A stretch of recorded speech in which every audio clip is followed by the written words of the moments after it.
Olá, seja bem-vindo a mais um quadro Pílulas Filosóficas aqui do nosso canal Central Filosófica. Até que ponto a razão nos ajuda a ordenar e administrar os nossos sentimentos, emoções e afetos diante dos problemas externos que nos afetam?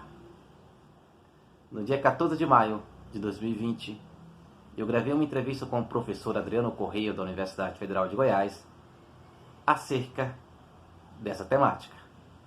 Confira aí a resposta que ele deu a essa pergunta.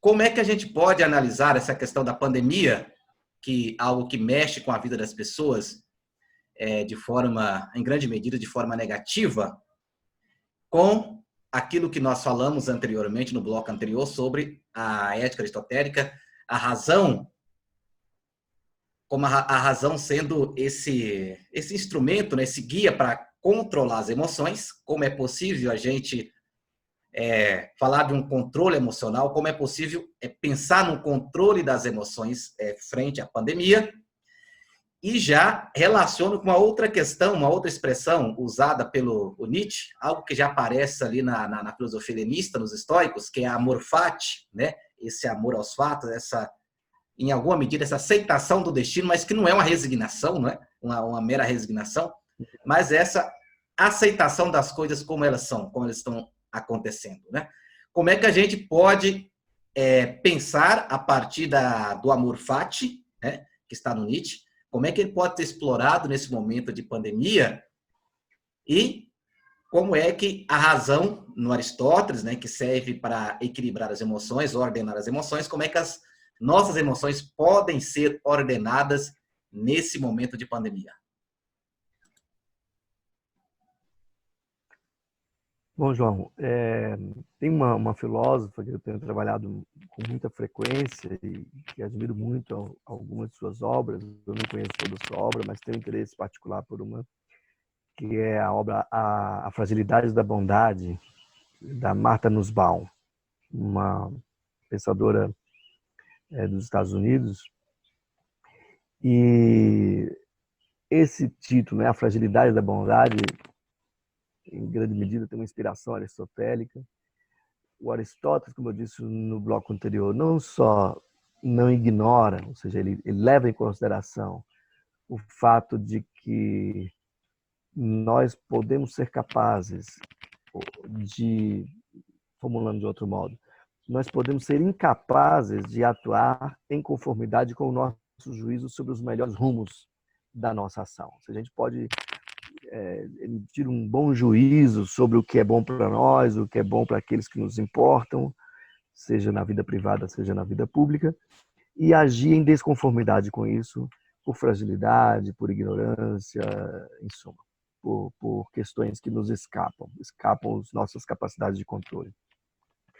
Mas o Aristóteles também considerou o caso, ele mencionava muito o caso do Príamo, o pai do Heitor, de Troia, né?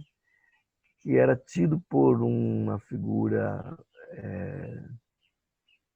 equilibrada, sábia, um grande rei, e que ao final de sua vida, por acontecimentos que escapavam a qualquer decisão que ele tivesse tomado, ou seja, não tinha a ver com nenhuma escolha dele, ele estava exposto a uma série de catástrofes e de perdas de tudo que era valoroso para ele, desde os seus filhos, o seu filho Heitor, até a independência de Troia e o bem-estar da cidade, etc. Veja, o exemplo de Príamo é emblemático porque ele aponta para para os limites dos poderes humanos.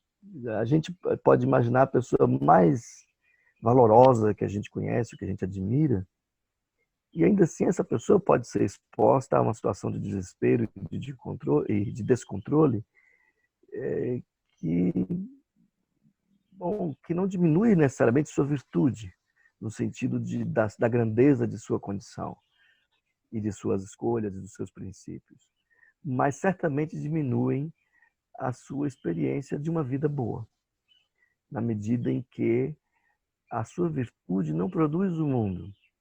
Acho que é isso um pouco que Aristóteles destaca, ou seja, nós não forjamos a bondade, nós não forjamos o estado de coisas melhor no mundo para a construção de nós mesmos. Nós não somos, a nossa razão não está afinada com o modo como o mundo opera.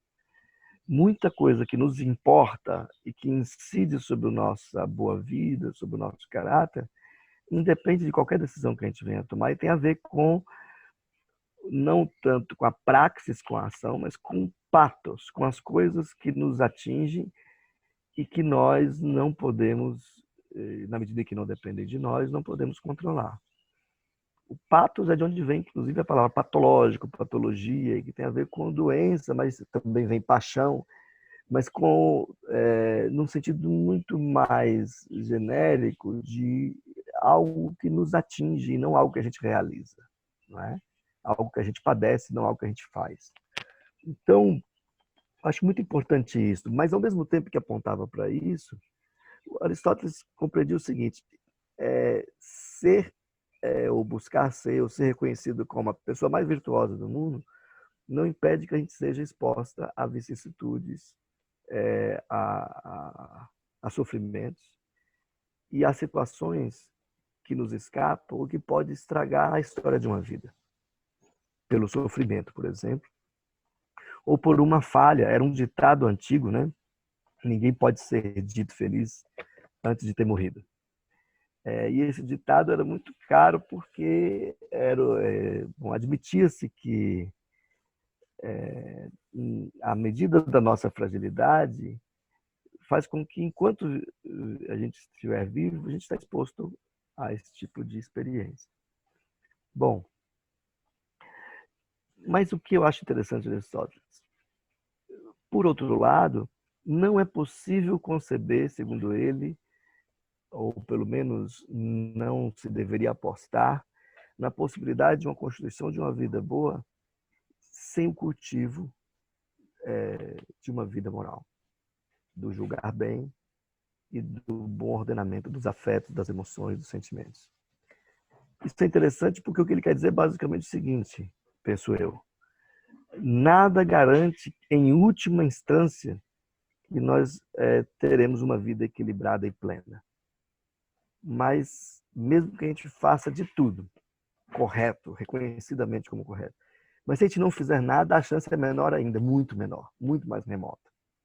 Então, a ideia é que, veja, nós não ordenamos o mundo a partir da nossa razão. E muita coisa que nos importa e que define nosso comportamento não está sob nosso controle. Um exemplo que a gente pode tomar é essa da pandemia,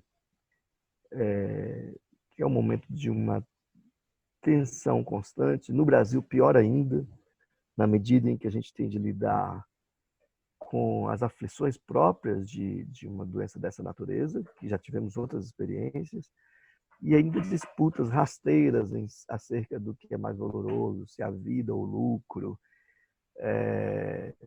Em suma, assim, a gente já vive a tensão da imprevisibilidade mesmo do futuro mais próximo.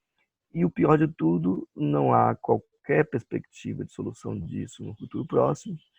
E você tem de lidar com pessoas que defendem, por exemplo, que uma doença com a taxa de letalidade desta deveria todo mundo ao mesmo tempo pegar, morre quem morrer e volta à vida normal. Que vida normal? As pessoas, eu perdi parentes, por exemplo, eu perdi conhecidos, nenhum amigo, mas pessoas que estão em Manaus ou em São Paulo, estão no Rio, né, Fortaleza, no Maranhão, mas também em outros lugares. Essas pessoas estão tensas, estão com suas vidas em suspenso, com seus projetos, mesmo de curto prazo, sem poder ser realizados. Essas pessoas, nós podemos imaginar que não necessariamente elas cometeram erros de planejamento, não é? Mas sucedeu de ocorrer algo que sobrepassa a nossa capacidade de controle, pelo menos no momento atual. Essa experiência é uma experiência que nenhum juízo moral e nenhuma disciplina moral é capaz de afastar em última instância, não é? Mas aí essa questão que você coloca, que eu também acho decisivo e que tem conexão com Aristóteles, embora seja uma expressão latina e não encontre nada, nenhuma expressão correspondente a Aristóteles, essa do amor fati, né, do factum, mas aí no sentido do destino, de uma espécie de adesão, aceitação não resignada daquilo que é como é e independe do que a gente faça ou deixe de fazer. De algum modo, esta disposição que o Nietzsche julgava indispensável porque para o Nietzsche interessava uma questão basicamente decisiva, que ele associava ao cristianismo e ao platonismo. Uma noção de moral que colocava como projeto corrigir a realidade. Colocava como meta, colocava como propósitos maiores, metas inacessíveis que tem a ver com esse ressentimento com o mundo tal como ele é. Para o Nietzsche, esse exercício do amor fati, do amor ao destino, não significa achar que fatalista, que acha que não há nada que nós possamos fazer. Mas se trata de uma busca de uma reconciliação com aquilo que nos escapa. E veja, aquilo que nos escapa não é necessariamente escapa aos poderes humanos, pode escapar ao indivíduo aqui, eu.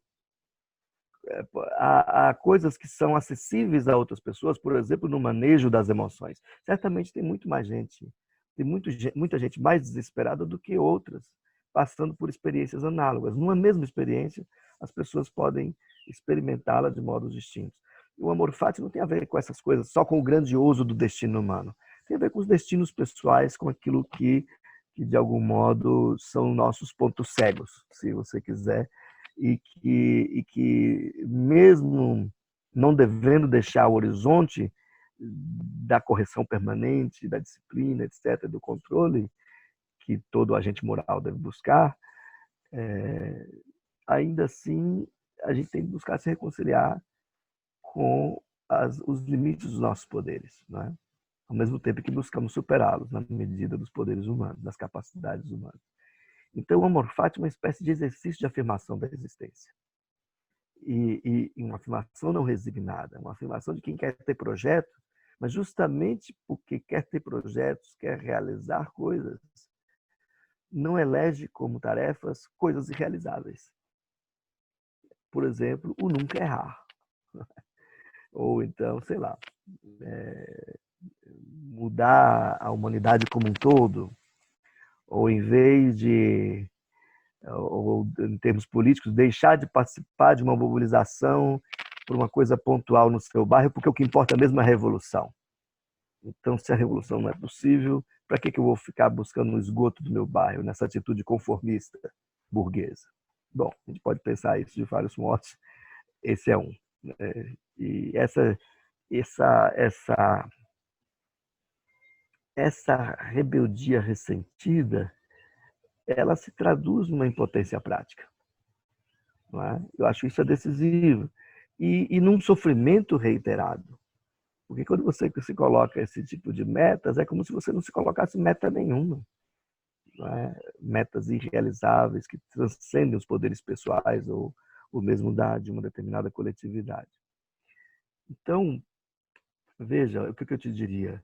Nada mais natural, penso eu, do que estar ansioso, do que estar inseguro, do que estar melancólico, triste, porque a vida cotidiana nós a levamos na medida de uma previsibilidade, de uma rotina, né? A maioria de nós, né? E isso, de algum modo, ameniza o impacto da realidade, não é? De algum modo, isso permite que a gente viva uma vida de intensidades leves, não é? O cotidiano.